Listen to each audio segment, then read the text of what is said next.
You're Can muted. you hear me? No, you cannot. Okay, is it better? Okay, perfect. So, hello everyone. Welcome to our broadcast today, all subscribers for Moscow Pals Telegram chat. So we're happy to have you here, and we have our guest for today. Her name is Ina. Ina, please introduce yourself. Tell us about your life. Yeah. Hey, hello guys. My name is Ina and I'm 34 years old. I'm originally Russian and I've pursued a teaching career abroad for the past 8 years, and I've been a teacher in China, Vietnam, and I like traveling. I've been to many countries. I used to live in the United States for a while, and now I'm married to a Swedish citizen, and due to the latest things that are happening in the world, like especially in February, we had to leave Vietnam and move to Sweden, and now I'm trying to stay here legally. And we're also considering options going to Russia because we always wanted to go to, and we actually wanted to start up a business in Russia before COVID has launched on us. But of course, we had to delay all of our plans, and now basically we're still considering some options how to both of us to live in Russia. Yes, indeed, this is life, right? So we should act accordingly. Today's topic is obtaining residence permits. So we're talking about temporary residence permit and a permanent residence permit in Russia. So RVP and VNG. I think that most of the subscribers are familiar with these terms in Russian language as well. And also we'll talk about setting up the business here. So as far as I understand, Ina currently is trying to get her residence permit in Sweden, and yes, of course you want to have some sort of, it's not a backup plan, but still options, right? Maybe you'll move to Russia. So let's talk about this. So Ina, you may ask your questions, and I'll try to answer them clearly. Okay, so my biggest question is actually types of family visas that I can apply for my husband, because I haven't been living in Russia for 8 years. Last time I've been was 2015 for only 1 month.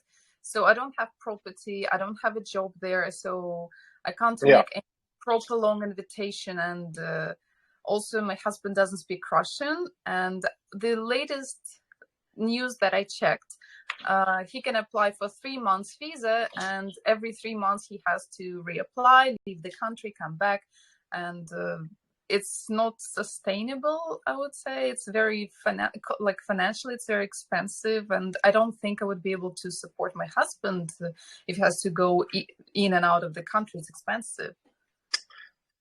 Indeed, yes, it is. It's quite expensive, and nowadays, if you just Google tickets from Moscow to Sweden, for example, it's kind of costly. So, first of all, you're a citizen of Russia. This is the most important aspect here. Then let's move forward. You don't have to, to be an owner of some sort of premises, apartment, like office, you name it. Also, you don't have to. Well, long story short, you just have to be, married to a foreign citizen, right? And you are a Russian citizen. So, starting from September, I think the 1st of September 2021.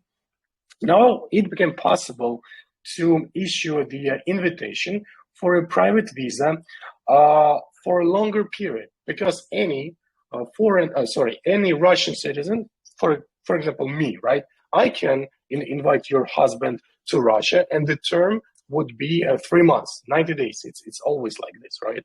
So after this term, he must leave the country. Here, you're recognized as a family member. You're a wife, and that means that you can issue the invitation for a longer term, which is 1 year, and you don't have to. And your husband, he just can stay here for the whole period. It's not like the business visa, because with a business visa, yes, it can be issued for 1 year, but still the rule 90 out of 180 days applies. It's not like with a family visa, so he can stay here for a whole year. Again, if you're outside, no problem at all. So you just right now you're in Sweden, right? Both of you. So this is quite simple. You just call Russian embassy consulate service and you make an appointment there. So you will be the applicant. Just bring your passport, please, because you're a Russian citizen. And basically, you will, write some sort of application. It's not the invitation itself, but the application in the name of the consulate, the ambassador of Russian embassy would be your invitation, basically. So no problem. If you don't have property, if you're not in Russia, so yeah, the only thing is that you're a Russian citizen and you can issue this invitation for 1 year.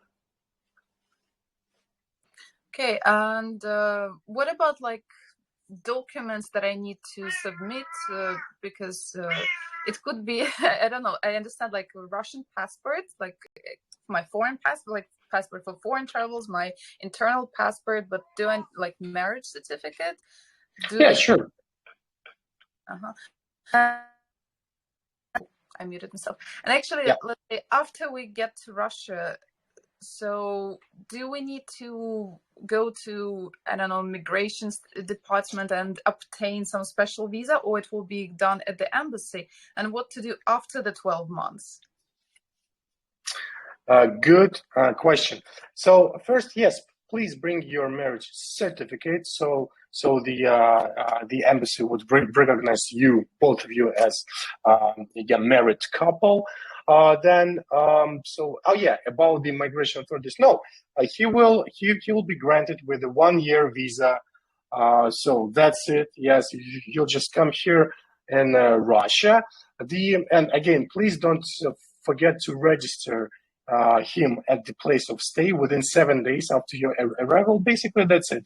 It's totally there was the idea just to make a little bit, foreigners' life here a little bit easier because of the COVID times, etc., etc. So that's why now it's possible to get the one year visa. Yeah.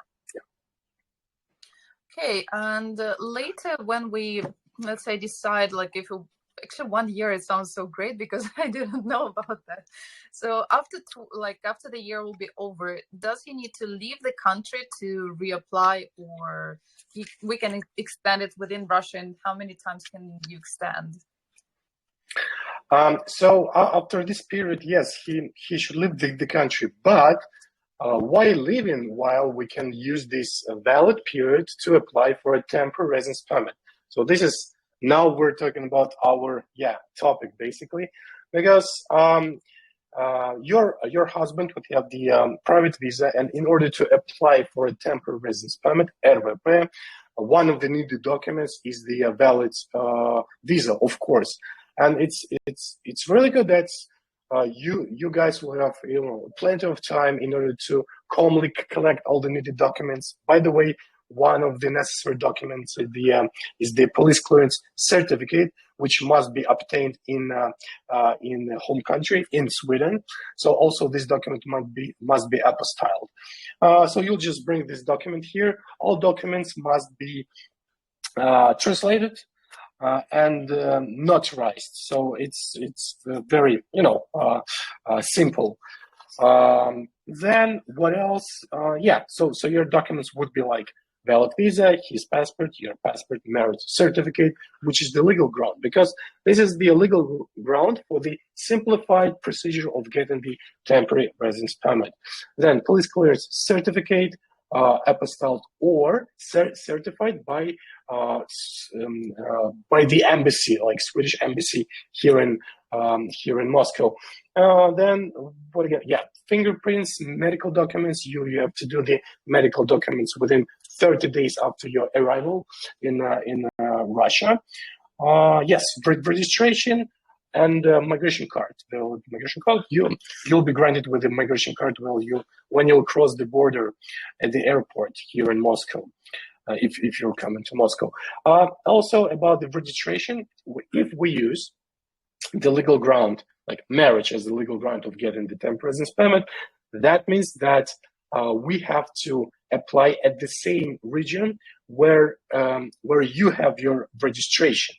And here's the trickiest part. You have to be registered permanently somewhere, like it's a stamp in your passport, in your Russian passport. So this, for example, if you're registered in Moscow, right? We should apply in Moscow. So we should go to the Sakharova Migration Center, which is not in Moscow, right? It's 45 kilometers from Moscow. And also your husband must be registered temporarily, not permanently, anywhere in Moscow, not exactly in your house, in your apartment, but in one region. So our region is Moscow. So this is the case. I think that's it with the list of documents. Yeah. So what if I'm originally from Krasnodar and I have registration in the south in Krasnodar, but let's say we don't want to live there, and I know that not so many real estate agents and owners, they want to register people, and especially foreigners, they kind of tend to not to register people, and it could be like, could it be a problem? And also you mentioned medical certificate that we need to obtain it 30 days after arrival. I never heard about this. Oh yeah, we receive so many questions regarding fingerprints and medical documents. But here's the thing: starting from the 1st of January this year, now it's now if the foreign citizen is going to stay in Russia for more than 90 days, and this is our case actually, then within 30 days after arrival, he or she must undergo the medical examination. Well, basically, it's not that hard to do. If we're talking about Moscow, you just need to go to Sakharova, and we advise to do it there. But if we're talking about other cities, yes, there are medical institutions where you can do it. So yeah, it's not a big deal, but you have to do it.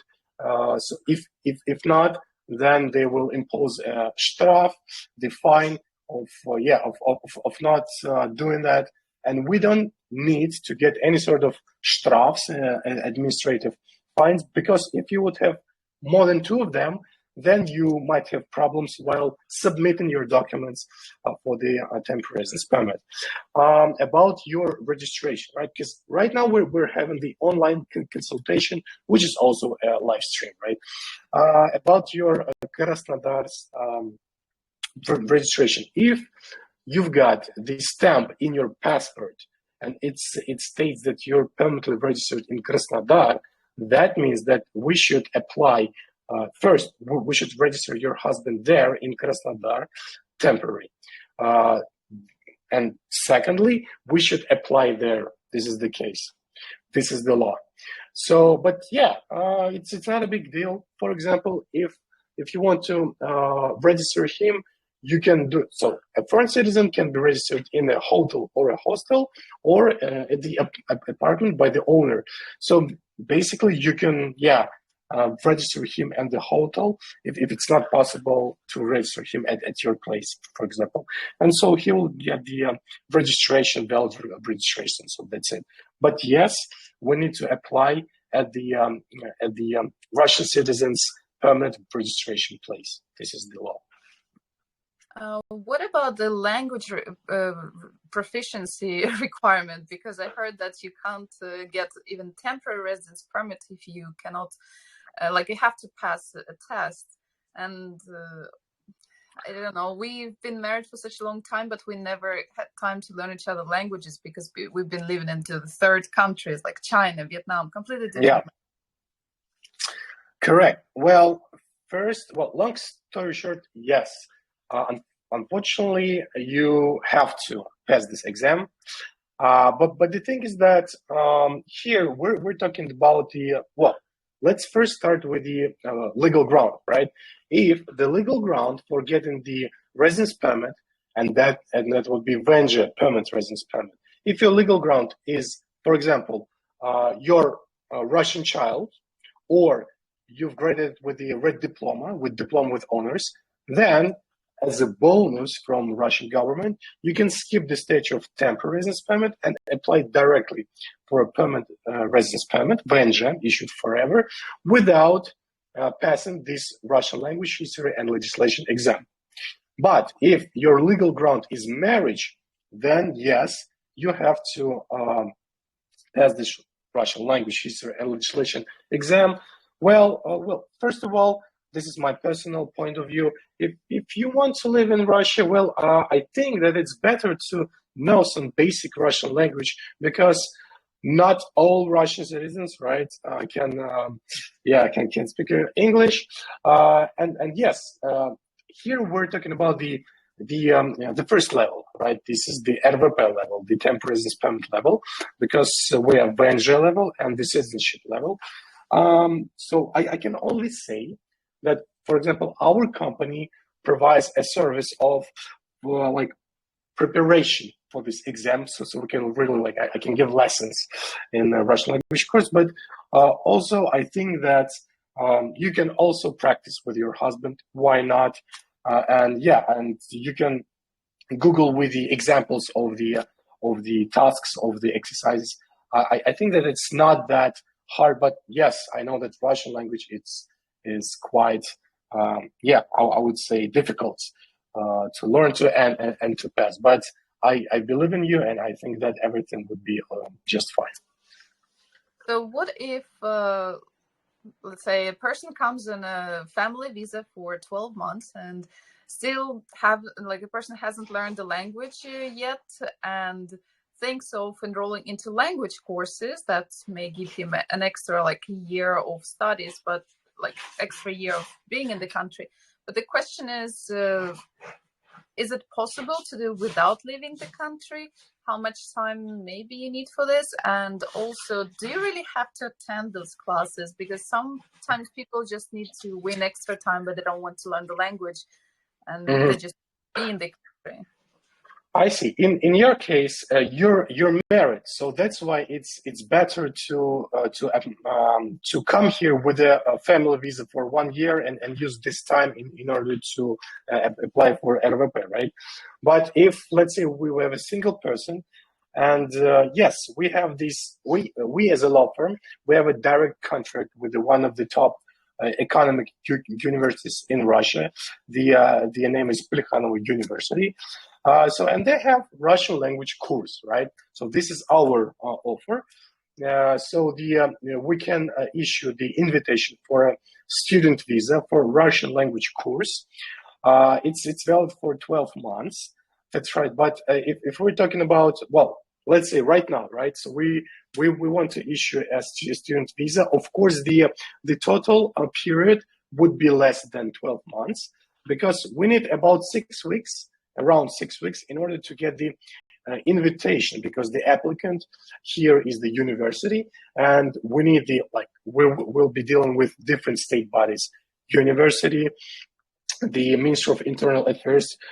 This state body will approve our invitation. The term is 21 business days, but again, our practice shows that, let's say, we sign the contract today, and you'll get the ready-made invitation in digital form after 8 weeks, basically. So the total term would be less than 12 months, right? It's going to be 9-10 months, but yes, it's possible. Then it's the Russian language course. So let me just briefly explain you, right? So you have to attend classes once a week, but while we are a law firm, so we have this kind of offer once a week, online only, so you can live in Krasnodar, in St. Petersburg, you name it. Yeah, that's kind of cool. Once a week after working hours, and also we have groups with this, it's possible to attend classes during Saturdays as well. So you just log in into Zoom meeting and yes, practice your Russian language. Then having this Russian language course student visa, you can only be hired officially at the university, by the university. This is the trickiest part, right? Because if you're having your student visa for a bachelor's degree or master's, then according to Russian legislation, you can freely work here in Russia without any work permits. You can work part-time. And also you can open your company as well, having your student visa. So it depends on your personal, background, right, situation. So I would say, Ina, in your case, I think the best way is to just to come here with a family visa, practice your Russian language, maybe use our services as well to pass this exam, and then yes, so you'll get the whole package of documents, and you can apply for the temporary residence permit. May I tell you about the terms, right? Because terms, well, again, having this 1-year visa is quite good, okay? We need around 2 months. Let's say you need to get the police clearance certificate. Normally it takes around 1 month, but it depends on the state body. It depends on the country itself. Usually it's around 1 month, right? So it's about 2 months to gather and prepare all the documents. Then we need to make an appointment at the migration authority. Again, it depends. In Moscow, you should first apply online, so you'll have your real appointment within like after 3 weeks, something like this. Also, it takes time, but I believe that in Krasnodar it's a bit easier. And then when we go there, so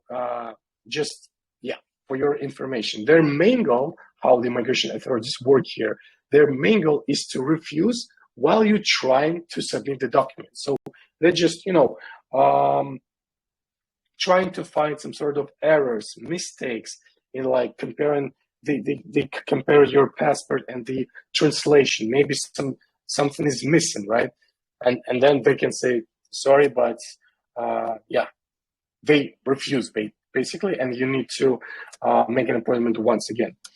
But if they, accept your documents, that means that after 4 months, this is the consideration period. After 4 months, you'll be granted with the RVP stamp in the passport, which allows you to live here, work here for 3 years. And by the way, after 1 year of having this RVP, actually, we can start the procedure after 8 months of having this RVP. You can apply for the venture, for the permanent residence permit. And here, the legal ground would be not your marriage, but the legal ground would be that you are a holder of temporary residence permit for more than 1 year. So, yeah. Okay, I see. And buying any kind of property, would it make the process faster? Like if you buy a dacha or a detached house or an apartment, I don't know, financial limits for that? Yeah, that just sounds good, but the thing is that right now, actually, there is no such legal ground. Like it's in the Schengen countries, right?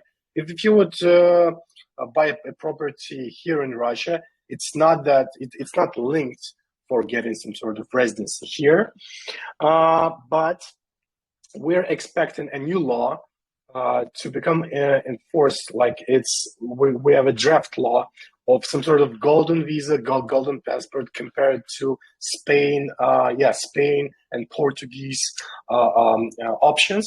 So there is a draft law. We don't know when they will adopt it, but still, right now the idea is that our government is willing to keep all the foreign citizens here and attract more.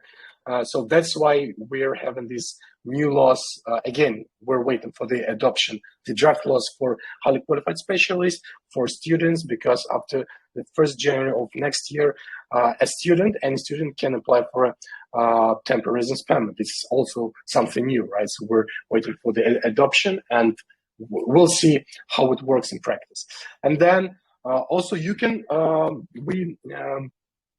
we should also say that you can come here having your business, right?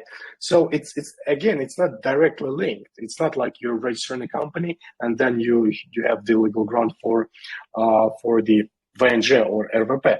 But we have this kind of offer. So, for example, we can register a company. So you can be like your both of you or only your husband can be a founder of this company. Then we need a general director, a Russian citizen.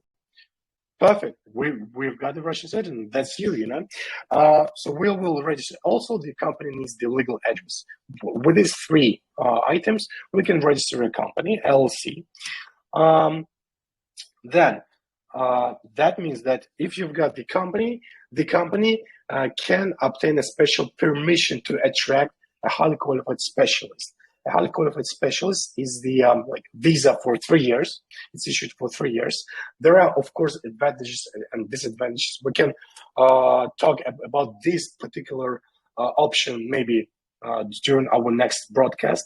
But yeah, this is how it goes. We register a company within 7 days. You'll be a general director within about 3 weeks to get this permission. Because you, as a general director, will go to the migration authorities, have there an interview. There, you must, tell them, okay, I need this person to, I need to hire this person to attract him as a highly qualified specialist. You'll have the labor contract, right? And so they will just stamp, okay, approved. Then we can issue the invitation for 3 years, and he will get his 3-year visa in Sweden. And then, yes, it's also possible to get the residency. The procedure is not that easy if we compare it to a marriage legal ground, but still it's possible. And again, we're waiting for the adoption of the new law about the highly qualified specialists, because they also want to, make life easier. So fingers crossed, basically. Yeah. I kind of missed a little point. For how long is validity of temporary residence permit, like VNG, and how many times can you extend it? Temporary residence permit is issued for 3 years and only once in your life. And then after having this temporary residence permit, RVP, for 1 year, actually for 8 months, you can apply for the permanent residence permit, which is VNG, which is issued forever. So this is the whole idea. First, get the TRP, RVP, and then after 1 year, get the VNG. That's it. So you'll be granted with the VNG. It looks like a passport. It's a blue document with your photo. It's the internal document. So you'll become your husband would become also almost a Russian citizen, except he cannot vote. But yeah, this is the thing. I had a question and I instantly forgot it. So something about RVP. You said it gives. You're gonna get it only once in your whole life. But what if you got your RVP and you did not learn the language to the sufficient level to get a permanent residence? What to do in that situation? Again, I can. I would say that I'm confident that your husband will pass this exam. Because we have a really good practice in some sort of preparing our clients for this exam. Yes, I can totally imagine that it looks like it's kind of complicated procedure, but you'll have plenty of time to be prepared, right? To study a little bit, to practice it, and you will pass this exam, no worries. So yeah, because we used to have different clients and everything went smooth. Also, the certificate for RVP level is valid for 5 years, the language one, and this certificate for VNG level and the citizenship is valid forever. So yeah, basically it's not that hard. I actually remembered the question that I just okay. forgot. Yeah. So after a person gets his temporary residence RVP, right? Am I correct? So is there any requirement how many days you must stay in the country? Yes, it's basically it's the universal rule. So you should live here for not less than half a year. Basically, this is the case, and this is the case regarding the VNG as well. So yeah, just be here for at least how many 180 something days, and also you've got this thing is called annual notification. So after 1 year, let's say you've got your RVP, right? After 1 year and 2 months, uh, within 2 months after 1 year expiration period, you have to notify immigration authorities that, hey guys, I'm here, everything's okay. Yeah, yeah, that's it. Keep on living. This thing is also applies for Venture. So annually, you just notify the immigration authority. There is a special form. It's quite easy. Just yeah, notify them that you're still here, you're alive, everything's okay. Because if you will be absent for more than half a year, that would be a legal ground to refuse you while you're trying to apply for VNG, or they can cancel even your current resident status. So yeah, this is the law. And also, maybe it's not completely like related to our topic. We know that all foreigners, after arriving to Russia, they must be registered within 7 days. But let's say we did all of that, but we want to go to France, dacha, or want to go to another city or not city, to the mountains for like 5 days. So how should we register like a foreigner in that situation? I think accidentally I stayed here by myself. Now, can you hear me? Okay. But cannot see you. Okay, just a sec. And now the mic is off. Mic is on, right? Is it okay? Okay, perfect. So about yeah, traveling within Russia, dacha, etc., etc. Yes. So according to the law, okay, you have to be registered within 7 days. But if you, for example, if you go to somewhere else, so you're making a trip to St. Petersburg, right? When you check in into the hotel, they're obliged to register you because you're a foreign citizen. So don't worry, everything would be automatically. Just yeah, you may ask them, yeah, like, can I have my registration yeah, sheet of paper, basically, because this is how it's done here. But according to the law, you have to be registered if you change your place of stay. This is the case. That's right. That's right. But my main question is actually not about hotels, because actually I used to work in a hotel for a while. I know that. But yeah, we go camping, we go to the forest, so hiking. There is no way for registration, and if police stops you, what to do in that situation? Well, it's a very nice question, but I can tell I can only tell you the same thing about the law, right? That you have to be registered within 7 days. But again, if you go hiking, well, there is no place to be registered, right? You cannot register using the I don't know, squirrels services or something like this. So this is the case. I mean, it's totally fine if you're, let's say, registered temporary, but still at your, let's say, own place, right? But of course, you may go hiking or somewhere else. It's totally okay. The thing is that you have to have with you always. It's very Russian thing. Your passport, your migration card, and your registration. If you have everything with you, so don't worry, everything will be okay with you. Yeah, don't worry about it.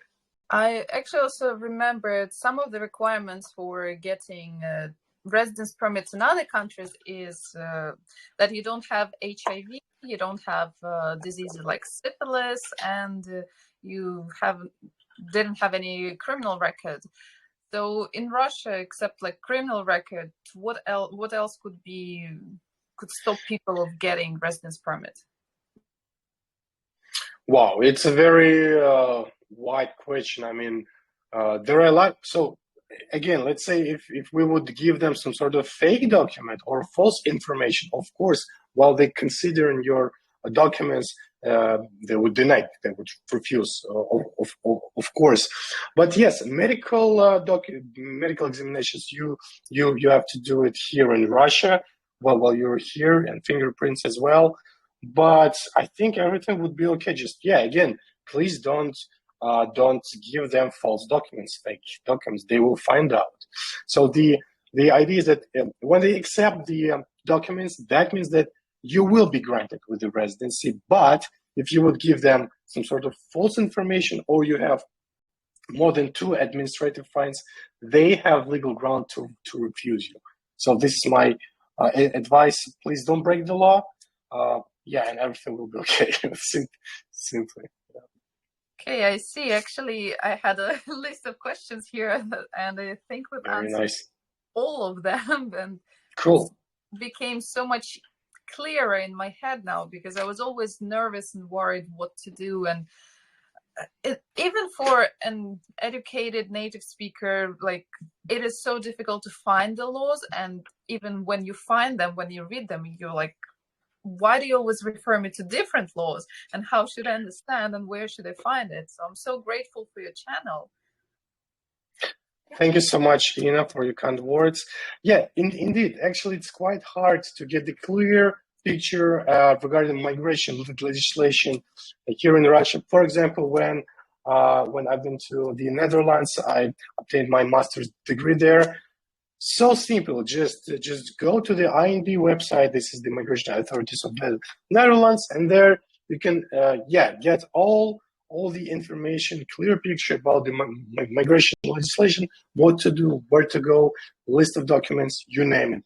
Here, one of our goals is to give our clients, our subscribers, foreign citizens, the clear picture, how to proceed, what to do, where to go, the medical stuff. So yeah, and we're really happy to share with this information with the subscribers of Moscow Pals channel, with our clients, and we'll be happy to help you, to assist you here in Russia. All right, Ina, I think we've discussed the main things here about the temporary residence permit.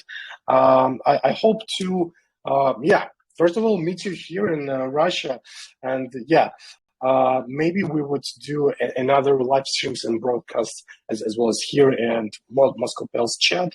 So thank you so much for being here with me.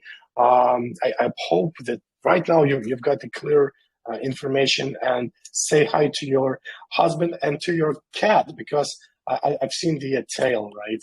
Yeah, I have 2 cats. One we brought from China, and one is from Vietnam. And I would be really interested of having maybe next interview with maybe some other guests about opening up a company as a foreigner in Russia, and especially all of the details. Can you hire other foreigners?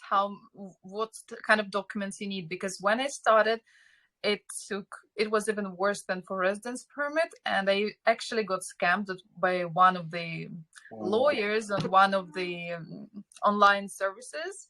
Like, I paid for the person to research information for me, and basically I never got what I wanted. Okay, yeah, sounds like a real hardcore scam. So yeah, let's do it this way. If you're interested, and if you really need to get this kind of information, but again, the marriage one would be more beneficial in your case. Let's have our next broadcast about work visas related to residence permits, HQS option, etc.